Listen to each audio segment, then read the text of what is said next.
او please موم، میں ملک کا وزیر اعظم ہوں، کوئی دھوبی نائی نہیں جو آپ کی ان پڑھ گنوار بھتیجی سے شادی کر لوں۔ سارا پارلیمنٹ مجھ پر ہنسے گا، اخبار اور ٹی وی پر میرا مذاق اڑایا جائے گا۔ ابتسام رضا مسلسل ماں کو انکار کرتا رہا، لیکن ماں کی بھوک ہڑتال نے مجبوراً اسے میشال سے شادی پر مجبور کر دیا۔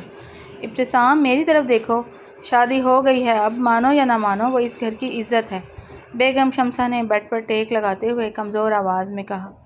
ان کے چہرے پر بھوک ہڑتال کی نقاہت اب بھی واضح تھی۔ امی، عزت ہوگی وہ آپ کی، میری نہیں، میں نے صرف آپ کی زندگی کی خاطر یہ سودا کیا ہے۔ ابتسام نے شیروانی کا کالر ڈھیلا کرتے ہوئے غصے سے کہا۔ اس کا چہرہ غصے سے سرخ تھا۔ ایک وزیر اعظم کا کوئی لائف سٹینڈرڈ ہوتا ہے امی؟ کل جب میڈیا پوچھے گا کہ ملک کی فرسٹ لیڈی کون ہے تو کیا کہوں گا؟ وہ لڑکی جسے ڈھنگ سے اردو بولی نہیں آتی۔ وہ سیکھ جائے گی ابتسام، کچھ نہیں سیکھے گی وہ۔ ابتسام نے ہاتھ کے جھٹکے سے بات کاٹی۔ میں اسے کبھی دل سے تسلیم نہیں کروں گا۔ آپ نے اپنی ضد پوری کر لی نا، بس اب مجھے کسی اور چیز کی مجھ سے امید مت رکھیے گا۔ وہ تیز قدموں سے چلتا ہوا اپنے کمرے کی طرف بڑھ گیا۔ دل میں غصے اور بے بسی کا ایک طوفان تھا جو تھمنے کا نام نہیں لے رہا تھا۔ کمرے کا دروازہ کھلا تو مشال بیڈ کے ایک کونے پر بیٹھی تھی۔ اس کا گھونگھٹ آدھا گرا ہوا تھا اور وہ مسلسل اپنے لہنگے کے پلو کو انگلیوں پر لپیٹ رہی تھی۔ وہ ڈری ہوئی تھی، بلکہ اس کی آنکھوں میں ایک عجیب سی چمک تھی۔ ابتسام رضا کے لیے وہ دیوانی جو بچپن سے اس کے دل میں پلی بڑھی تھی۔ ابتسام نے دروازہ زور سے بند کیا، جس کی آواز سے مشال نے چونک کر سر اٹھایا۔ یہ جو تم دلہن بن کر بیٹھی ہو نا، یہ غلط فہمی اپنے دماغ سے نکال دو، ابتسام نے اس کے قریب جائے بغیر دور کھڑے ہو کر سرد لہجے میں کہا۔ مشال نے گھونگھٹ پیچھے کیا اور اپنی بڑی بڑی معصوم آنکھوں سے اسے دیکھا۔ اس کے چہرے پر کوئی دکھ نہیں تھا، بلکہ ایک مسکراہٹ آ گئی۔ آپ غصے میں بھی بہت اچھے لگتے ہیں ابتسام صاحب، تمہیں میری بات سمجھ نہیں آ رہی؟ ابتسام نے دانت پیسے۔ میں اس ملک کا وزیر اعظم ہوں، میری ایک سوسائٹی ہے، لوگ ہیں، میڈیا ہے۔ تمہاری اور میری شادی صرف کاغذ کی حد تک ہے۔ میں نہ تو تمہیں اپنی بیوی مانتا ہوں اور نہ کبھی یہ درجہ دوں گا۔ مشال بیڈ سے اٹھی اور آہستہ آہستہ چلتی ہوئی اس کے بالکل قریب آ گئی۔ ابتسام نے پیچھے ہٹنے کی کوشش کی، لیکن مشال نے ہمت کر کے اس کے ہاتھ پر اپنا نرم ہاتھ رکھ دیا۔ آپ مجھے کچھ بھی مت مانیں، لیکن میں تو آپ کو اپنا سب کچھ مان چکی ہوں نا۔ اس کی آواز میں ایک عجیب سا سحر تھا، سچی محبت کا سحر۔ آپ مجھے ایک کمرے میں بند رکھیں، میں کسی کے سامنے نہیں آؤں گی، آپ کا نام خراب نہیں کروں گی، بس مجھے اپنے پاس رہنے دیں۔ اپنا ہاتھ ہٹاؤ مجھ سے۔ ابتسام نے جھٹکے سے اپنا ہاتھ چھڑایا، لیکن مشال کی تڑپ اور اس کا پاگل پن دیکھ کر اس کے اندر ایک پل کے لیے عجیب سی بے چینی ہوئی۔ تمہاری یہ دیوانگی میرے سامنے نہیں چلے گی۔ کل صبح ہی میں اسلام آباد جا رہا ہوں، تم یہیں امی کے پاس لاہور رہو گی۔ میں بھی آپ کے ساتھ جاؤں گی، مشال نے فوراً کہا۔ اس کا لہجہ ضدی بچوں جیسا تھا۔ مشال، اپنی حد میں رہو، ابتسام نے اسے انگلی سے وارن کیا۔ آپ کی حد ہی میری حد ہے، مشال نے مسکرا کر کہا، جیسے اسے ابتسام کے غصے سے کوئی فرق ہی نہ پڑ رہا ہو۔ وہ اس کے عشق میں اس حد تک جا چکی تھی جہاں اسے اپنی عزت نفس کی بھی پرواہ نہیں تھی۔ اگلی صبح وزیر اعظم ہاؤس کی گاڑیاں تیار کھڑی تھیں۔ بیگم شمسہ نے لاکھ کوشش کی کہ ابتسام مشال کو ساتھ نہ لے جائے تاکہ کوئی تماشا نہ ہو، لیکن مشال صبح 5 بجے سے اپنا بیگ تیار کر کے گاڑی کے پاس کھڑی ہو گئی تھی۔ امی، آپ اپنی لاڈلی کو سمجھائیں کہ وہاں جا کر میرا تماشا بنوائے گی، ابتسام نے لاؤنج میں آتے ہی غصے سے کہا۔ میں نے اسے بہت روکا ابتسام، لیکن یہ سن ہی نہیں رہی، کہتی ہے مروں گی تو اپنے شوہر کے ساتھ، بیگم شمسہ نے بے بسی سے کہا۔ ابتسام باہر نکلا۔ مشال گاڑی کا دروازہ پکڑے کھڑی تھی، دھوپ میں اس کا چہرہ چمک رہا تھا۔ اس نے سادگی سے ایک ہلکے رنگ کا سوٹ پہنا ہوا تھا، لیکن اس کی آنکھیں صرف ابتسام کو ڈھونڈ رہی تھیں۔ گاڑی میں بیٹھو، ابتسام نے سخت لہجے میں کہا، لیکن ایک بات کان کھول کر سن لو، اسلام آباد پہنچتے ہی تم الگ پورشن میں رہو گی، میرے عملے کے علاوہ کسی کو پتہ نہیں ہونا چاہیے کہ تم کون ہو۔ ٹھیک ہے، مشال خوشی سے گاڑی میں بیٹھتے ہوئے بولی۔ آپ جہاں کہیں گے میں وہیں رہوں گی، بس میری نظروں کے سامنے رہیں۔ پورے راستے ابتسام نے اس کی طرف دیکھا تک نہیں، وہ اپنے لیپ ٹاپ پر فائلیں دیکھتا رہا، لیکن مشال پورے 7 گھنٹے کا سفر صرف اس کا چہرہ دیکھ کر کاٹتی رہی۔ اس کی محبت میں ایک ایسی شدت تھی جو عام انسانوں میں نہیں ہوتی۔ اسلام آباد پہنچ کر وزیر اعظم ہاؤس کے ایک نجی اور الگ حصے میں مشال کو شفٹ کر دیا گیا۔ 2 دن گزر گئے، ابتسام نے اس کی طرف رخ بھی نہیں کیا۔ وہ اپنی میٹنگز اور ملکی معاملات میں مصروف رہا۔ تیسرے دن کی رات تیز بارش ہو رہی تھی۔ ابتسام اپنے اسٹڈی روم میں بیٹھا کچھ دستاویزات پر دستخط کر رہا تھا کہ اچانک لیمپ بند ہو گیا۔ لائٹ چلی گئی تھی۔ اس نے سیل فون کی ٹارچ جلائی اور جیسے ہی مڑا سامنے مشال کھڑی تھی۔ اس کے ہاتھ میں ایک ٹرے تھی جس میں کافی کا مگ تھا۔ تم یہاں کیا کر رہی ہو؟ تمہیں منع کیا تھا نا میرے حصے میں آنے سے، ابتسام نے چڑھ کر کہا۔ لائٹ چلی گئی تھی، مجھے لگا آپ کو کافی کی ضرورت ہوگی، مشال نے دھیرے سے کہا اور ٹرے میز پر رکھ دی۔ وہ بارش کی وجہ سے تھوڑی گیلی لگ رہی تھی، شاید وہ کھلے گلیارے سے آئی تھی۔ مجھے کسی چیز کی ضرورت نہیں ہے، جاؤ یہاں سے، ابتسام نے رخ موڑا۔ مشال جانے کے بجائے اس کے اور قریب آ گئی۔ بارش کی سنسناہٹ میں اس کی سانسوں کی آواز صاف سنی جا سکتی تھی۔ اس نے اندھیرے کا فائدہ اٹھاتے ہوئے ابتسام کے کوٹ کی آستین کو آہستہ سے پکڑ لیا۔ آپ مجھ سے اتنی نفرت کیوں کرتے ہیں؟ کیا میں اتنی بری ہوں؟ اس کی آواز میں اس بار ایک درد تھا۔ ہاں، تم میرے لائق نہیں ہو۔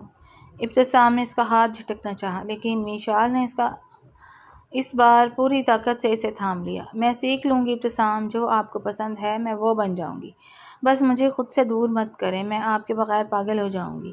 وہ روتے ہوئے اس کے سینے سے لگ گئی۔ ابتسام نے اسے خود سے دور دھکیلنے کے لیے اس کے کندھوں کو پکڑا، لیکن اس کے جسم کی تپش اور اس کے پاگل پن نے ایک لمحے کے لیے ابتسام کے قدم ڈگمگا دیے۔ اندھیرے میں بارش کے شور کے بیچ اس نے مشال کے چہرے کی طرف دیکھا۔ اس کی آنکھوں میں اپنے لیے بے پناہ عشق دیکھ کر ابتسام کا سخت دل پہلی بار موم ہونے لگا تھا۔ اس نے اسے دور دھکیلنے کا ارادہ ترک کر دیا اور بس اسے دیکھتا رہ گیا۔ اگلی صبح ابتسام ایک اہم بین الاقوامی کانفرنس کے لیے تیار ہو رہا تھا جب اس کا سیکریٹری طارق گھبرایا ہوا کمرے میں داخل ہوا۔ سر، ایک بہت بڑا مسئلہ ہو گیا ہے۔ طارق کے ہاتھ میں کچھ تصویریں تھیں۔ کیا ہوا طارق؟ صاف بولو، ابتسام نے گھڑی پہنتے ہوئے کہا۔ سر، میڈیا کو آپ کی شادی کا پتہ چل گیا ہے، اور صرف یہی نہیں، کسی نے میڈیا ہاؤسز کو یہ خبر لیک کر دی ہے کہ آپ کی اہلیہ ایک ان پڑھ دیہاتی لڑکی ہیں اور آپ نے انہیں چھپا کر رکھا ہوا ہے۔ باہر میڈیا مائک لیے کھڑا ہے اور اپوزیشن نے پارلیمنٹ میں آپ کے خلاف اخلاقی گراؤنڈز پر استعفے کا مطالبہ کرنے کی تیاری کر لی ہے۔ طارق نے سنسنی خیز انکشاف کیا۔ ابتسام کے پیروں تلے سے زمین نکل گئی۔ اس کا سب سے بڑا ڈر حقیقت بن کر اس کے سامنے کھڑا تھا۔ اس نے غصے سے مشال کے پورشن کی طرف دیکھا۔ کیا یہ سب مشال نے کیا تھا تاکہ وہ دنیا کے سامنے آ سکے، یا پھر اس کے پیچھے کوئی اور بڑی سازش تھی؟ اسی وقت مشال معصومیت سے کمرے کے دروازے پر آ کھڑی ہوئی۔ وہ حالات سے بالکل بے خبر تھی، لیکن ابتسام کی آنکھوں میں اس وقت اس کے لیے صرف آگ سلگ رہی تھی۔ یہ سب تمہاری وجہ سے ہوا ہے نا؟ بولو، میڈیا تک یہ خبر تم نے پہنچائی ہے؟ ابتسام نے مشال کا بازو سختی سے دبوچتے ہوئے دھاڑا۔ اس کا چہرہ غصے سے نیلا پڑ رہا تھا۔ ابتسام، مجھے خدا کی قسم مجھے کچھ نہیں پتہ، میں تو اس کمرے سے باہر بھی نہیں گئی، مشال نے تڑپ کر کہا۔ اس کی آنکھوں میں آنسو آ گئے، لیکن ان آنسوؤں میں ابتسام کے لیے کوئی گلہ نہیں تھا، صرف اپنے پاک صاف ہونے کی گواہی تھی۔ جھوٹ مت بولو، تمہارے سوا کسے دلچسپی ہو سکتی ہے خود کو اس ملک کی فرسٹ لیڈی کہلوانے میں؟ ابتسام نے اسے جھٹکے سے دور کیا اور طارق کی طرف مڑا۔ طارق، گاڑی تیار کرو، میں خود میڈیا کا سامنا کروں گا۔ سر، باہر صورتحال بہت خراب ہے، اپوزیشن کے لوگ بھی میڈیا کے ساتھ پہنچ چکے ہیں، طارق نے پریشانی سے الرٹ کیا۔ ابتسام نے ایک گہرا سانس لیا، اپنے کوٹ کے بٹن بند کیے اور باہر کی طرف بڑھ گیا۔ مشال وہیں فرش پر بیٹھی اسے جاتے ہوئے دیکھتی رہی۔ اس کے دل میں اپنے شوہر کے کیریئر کے لیے دھواں نکل رہی تھی، نہ کہ اپنی بے عزتی کا دکھ۔ وزیراعظم ہاؤس کے باہر میڈیا کا ہجوم تھا، کیمروں کی فلیشیں چمک رہی تھیں اور رپورٹرز چیخ چیخ کر سوال کر رہے تھے۔ جیسے ہی ابتسام ڈائز پر آیا، سوالات کی بوچھاڑ ہو گئی۔ وزیراعظم صاحب، کیا یہ سچ ہے کہ آپ نے ایک ان پڑھ لڑکی سے چھپ کر شادی کی ہے؟ کیا آپ نے اپنے لائف اسٹینڈرڈ کی وجہ سے اپنی ہی بیوی کو قید کر رکھا ہے؟ ابتسام نے مائک سنبھالا۔ اس کا چہرہ بالکل پرسکون تھا، جیسے وہ کوئی بڑا فیصلہ کر چکا ہو۔ میری ذاتی زندگی کو ملکی معاملات سے جوڑنا بند کریں۔ ہاں، میں نے شادی کی ہے اور وہ میری بیوی ہیں، وہ کسی قید میں نہیں ہیں، بلکہ ابھی ابتسام اپنی بات پوری بھی نہیں کر پایا تھا کہ پیچھے سے لاؤنج کا بڑا دروازہ کھلا۔ سب کی نظریں گھوم گئیں۔ مشال، جس نے بیگم شمسہ کی دی ہوئی ایک خوبصورت چادر اوڑھ رکھی تھی، پورے اعتماد کے ساتھ چلتی ہوئی باہر آئی۔ اس کے چہرے پر خوف کا نام و نشان نہیں تھا، بلکہ ایک شوہر کی ڈھال بننے کا عزم تھا۔ وہ سیدھی ابتسام کے پاس آ کر کھڑی ہو گئی اور بغیر کسی جھجک کے اس کا ہاتھ تھام لیا۔ میڈیا والے ہکا بکا رہ گئے۔ آپ سب جو سوال کر رہے ہیں، ان کا جواب میں دیتی ہوں، مشال نے مائک کے قریب ہو کر صاف اور واضح اردو میں کہا۔ اگرچہ اس کے لہجے میں اب بھی وہ سادگی تھی، لیکن اس کی آواز میں سچائی کی طاقت تھی۔ میں دیہاتی ضرور ہوں لیکن ان پڑھ نہیں ہوں۔ میں نے میٹرک کیا ہے اور ابھی آگے بھی پڑھوں گی۔ میرے شوہر نے مجھے چھپایا نہیں بلکہ وہ مجھے میڈیا کی اس تیز دھوپ سے بچا کر رکھ رہے تھے۔ کیا ایک شوہر کا اپنی بیوی کو دنیا کی نظروں سے بچانا گناہ ہے؟ پورا میڈیا ہاؤس خاموش ہو گیا۔ اپوزیشن کے لیڈر کے پاس اب بولنے کے لیے کچھ نہیں تھا۔ ابتسام نے حیرت سے میشال کی طرف دیکھا جس نے اس مشکل وقت میں نہ صرف اس کی عزت بچائی تھی بلکہ اس کی سیاست کو بھی ایک نئی زندگی دے دی تھی۔ میڈیا ٹرائل ختم ہونے کے بعد ابتسام اور میشال واپس اندر آئے۔ ابتسام ابھی تک صدمے میں تھا کہ اس لڑکی نے اتنی ہمت کہاں سے دکھائی۔ جیسے ہی کمرے کا دروازہ بند ہوا میشال نے چادر اتاری اور ایک شرارتی مسکراہٹ کے ساتھ ابتسام کے بالکل قریب آ گئی۔ کیوں، کیسی رہی میری انٹری؟ میشال نے اپنے دونوں باہیں ابتسام کے گلے میں ڈال دیں۔ اس کا انداز اب بالکل ایک ضدی اور رومانٹک بیوی جیسا تھا۔ میشال، یہ کیا بدتمیزی ہے؟ ہاتھ ہٹاؤ مجھ سے۔ ابتسام نے پیچھے ہٹنے کی کوشش کی لیکن میشال نے اپنی گرفت مضبوط کی۔ اس کی آنکھوں میں اس وقت اپنے شوہر کے لیے وہ دیوانگی اور پیار تھا جو کسی بھی مرد کو پگھلا سکتا تھا۔ اب تو نہیں ہٹاؤں گی ابتسام صاحب، اب تو پوری دنیا کے سامنے آپ کا ہاتھ تھام لیا ہے۔ میشال نے اس کے سینے پر اپنا سر رکھ دیا اور زبردستی اسے خود سے قریب کر لیا۔ مجھے پتا ہے آپ مجھ سے پیار کرنے لگے ہیں، بس یہ جھوٹی انا بیچ میں آ رہی ہے۔ تم بہت ضدی ہو۔ ابتسام کی آواز دھیمی ہو گئی۔ میشال کی خوشبو اور اس کی زبردستی کی محبت نے ابتسام کے دل کی آخری دیوار بھی گرا دی تھی۔ اس نے میشال کے کمر کے گرد اپنے ہاتھ پھیلائے اور اسے خود میں بھینچ لیا۔ ہاں تم جیت گئی میشال، میں ہار گیا۔ اگلے ہی ہفتے بیگم شمسہ بھی لاہور سے اسلام آباد پہنچ گئیں۔ ان کے ساتھ ابتسام کا قریبی دوست اور قانونی مشیر حماد بھی تھا۔ لاؤنج میں سب بیٹھے چائے پی رہے تھے کہ حماد نے ہنستے ہوئے بات شروع کی۔ یار ابتسام، میں تو ڈر گیا تھا کہ بھابھی کے آنے سے تمہاری سیاست ختم ہو جائے گی، لیکن اب تو گراف اور اوپر چلا گیا ہے۔ لوگ کہہ رہے ہیں کہ وزیر اعظم کی بیوی کتنی سادگی پسند اور مخلص ہیں۔ حماد نے چائے کا مگ رکھتے ہوئے کہا۔ میں نے کہا تھا نا حماد، میری میشال ہیرو ہے۔ بیگم شمسہ نے فخر سے میشال کا ہاتھ چوما جو ان کے پاس ہی بیٹھی تھی۔ امی، اب آپ اس کی زیادہ تعریف مت کریں، پہلے ہی یہ میرے سر پر چڑھی ہوئی ہے۔ ابتسام نے متبسم نظروں سے میشال کو دیکھا جو اسے دیکھ کر آنکھ مار رہی تھی۔ اچھا ابتسام، مجھے ایک بات بتاؤ، وہ میڈیا کو خبر کس نے دی تھی، پتہ چلا؟ حماد نے سنجیدگی سے پوچھا۔ ابتسام مسکرائی اور اس نے طارق کی طرف دیکھا جو ایک فائل لیے کھڑا تھا۔ ہاں پتہ چل گیا ہے، وہ اپوزیشن کا ایک سستا سا مہرا تھا جس نے سوچا تھا کہ وہ میری خاندانی زندگی کو اچھال کر مجھے گرا دے گا، لیکن اسے نہیں پتہ تھا کہ میری بیوی میری سب سے بڑی طاقت بن جائے گی۔ کچھ مہینے گزر گئے۔ میشال نے اسلام آباد کی ایک یونیورسٹی میں داخلہ لے لیا تھا اور وہ تیزی سے انگریزی اور جدید آداب سیکھ رہی تھی، لیکن اس کی وہ معصومیت اور ابتسام کے لیے پاگل پن اب بھی ویسا ہی تھا۔ ایک شام وزیر اعظم ہاؤس کے لان میں ایک چھوٹی سی فیملی گیٹ ٹوگیدر تھی۔ صرف بیگم شمسہ، حماد اور کچھ قریبی لوگ تھے۔ میشال ایک خوبصورت سفید لباس میں ملبوس، ہاتھوں میں مہندی لگائے چائے کی ٹرے اٹھائے باہر آئی۔ وہ واقعی ایک فرسٹ لیڈی لگ رہی تھی، لیکن جیسے ہی اس کی نظر ابتسام پر پڑی اس کی چال میں وہی پرانی لچک اور محبت آ گئی۔ چائے لیجیے وزیر اعظم صاحب۔ میشال نے جھک کر اس کے کان میں سرگوشی کی جبکہ باقی سب دوسری طرف مصروف تھے۔ ابتسام نے چائے کا مگ پکڑا اور ساتھ ہی میشال کی انگلی کو ہلکے سے دبا دیا۔ تم اب بہت خوبصورت لگنے لگی ہو میشال، مجھے ڈر ہے کہ کہیں ملکی معاملات سے زیادہ میں تمہارا دیوانہ نہ ہو جاؤں۔ میں تو پہلے ہی آپ کے عشق میں پاگل ہوں ابتسام، اگر آپ بھی ہو جائیں گے تو یہ دنیا ہمارے پیار کی مثال دے گی۔ میشال نے کھلکھلا کر ہنستے ہوئے کہا۔ بیگم شمسہ نے ان دونوں کو خوش دیکھ کر سجدہ شکر ادا کیا۔ کہانی کا سبق یہی تھا کہ محبت میں لائف سٹینڈرڈز یا ڈگریاں نہیں بلکہ مخلص دل اور ایک دوسرے کا ساتھ دینے کا جذبہ دیکھا جاتا ہے۔ ابتسام اور میشال کی یہ ادھوری سی شروعات اب ایک مکمل اور خوبصورت محبت کی داستان بن چکی تھی جہاں دونوں ایک دوسرے کے بغیر نامکمل تھے۔ میشال، تم ابھی تک تیار نہیں ہوئی، فلائٹ کا وقت ہونے والا ہے۔ ابتسام نے کمرے میں داخل ہوتے ہوئے گھڑی پر نظر ڈالی۔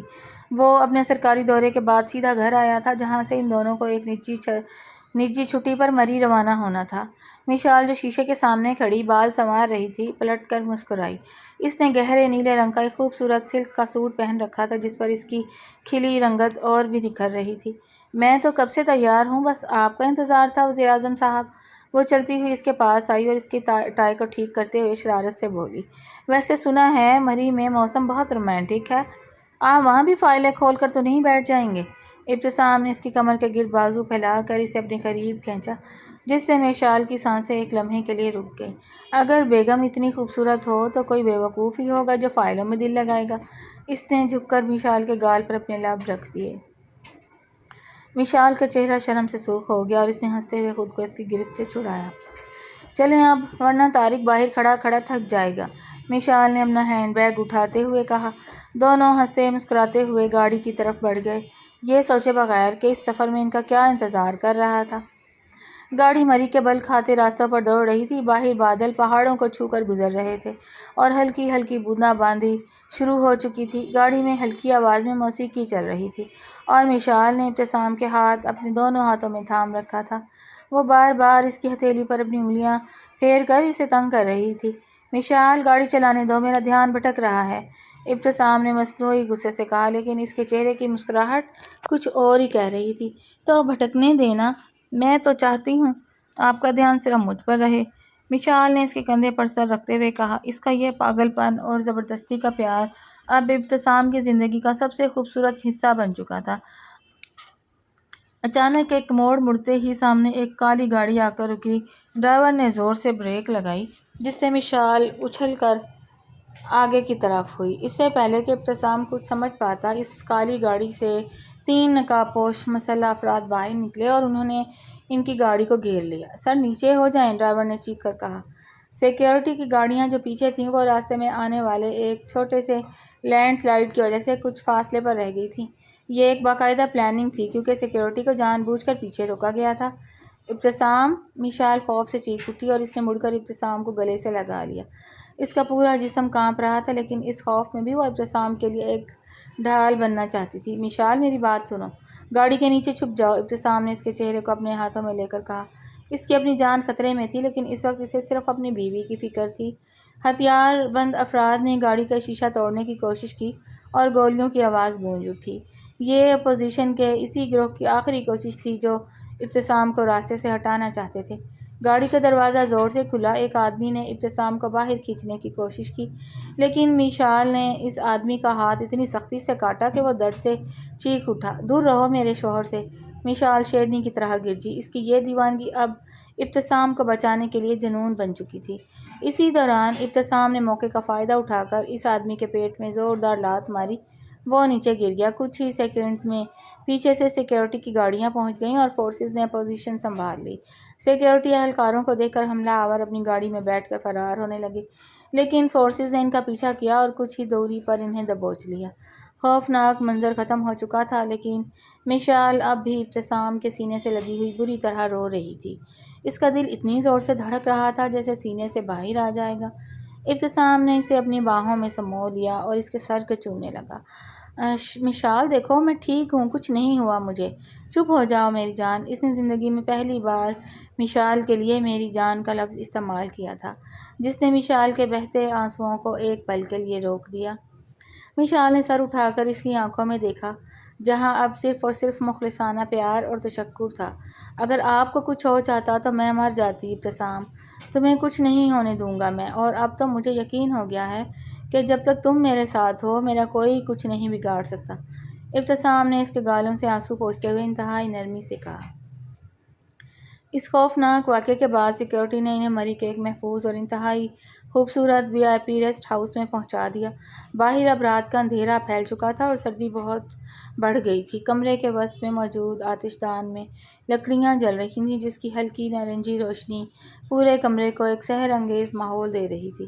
میشال اب بھی تھوڑی سہمی ہوئی تھی اور بیڈ پر کمبل اوڑھے بیٹھی تھی۔ ابتسام 2 مگ گرم کافی کے لے کر کمرے میں داخل ہوا۔ اس نے اپنی شیروانی اتار دی تھی اور وہ صرف ایک سفید قمیض میں تھا جس کے آستین اوپر چڑھے ہوئے تھے۔ یہ لو، کافی پیو، سردی کم ہوگی، ابتسام نے مگ اس کی طرف بڑھایا۔ میشال نے کافی کا مگ لینے کے بجائے ابتسام کا ہاتھ پکڑ کر اسے اپنے پاس بیڈ پر بٹھا لیا۔ مجھے کافی کی نہیں، آپ کی ضرورت ہے، ابتسام مسکرایا اور کافی کی ٹرے سائڈ ٹیبل پر رکھ دی۔ ابھی بھی ڈر لگ رہا ہے؟ نہیں، اب جب آپ میرے پاس ہیں تو ڈر کیسا؟ میشال نے کمبل کو ایک طرف کیا اور آگے بڑھ کر اپنی دونوں باہیں اس کے گلے میں ڈال دیں۔ اس کے وجود کی خوشبو ابتسام کے حواس پر چھانے لگی۔ آج آپ نے مجھے میری جان کہا تھا، ذرا دوبارہ کہیے نا، اس نے بہت لاڈ سے فرمائش کی۔ ابتسام نے اس کے کمر پر ہاتھ رکھ کر اسے اپنے اور قریب کر لیا۔ ان کے چہروں کے درمیان اب انچوں کا فاصلہ ہی نہیں تھا۔ میری جان، میری زندگی، میری فرسٹ لیڈی، اب ٹھیک ہے؟ اس نے دھیمی اور رومانٹک آواز میں کہا۔ مشال نے شرارت سے اس کے ہونٹوں پر اپنی انگلی رکھ دی۔ صرف فرسٹ لیڈی نہیں، آپ کے دل کی ملکہ۔ وہ تو تم پہلے دن سے ہو، بس مجھے اعتراف کرنے میں تھوڑی دیر ہو گئی۔ ابتسام نے اس کی انگلی کو ہٹا کر اس کے ہاتھ کو چوما۔ اس رات مری کی سردی اور آتش دان کی گرمی کے بیچ ان دونوں کے دل ایک دوسرے کے بالکل قریب آ چکے تھے۔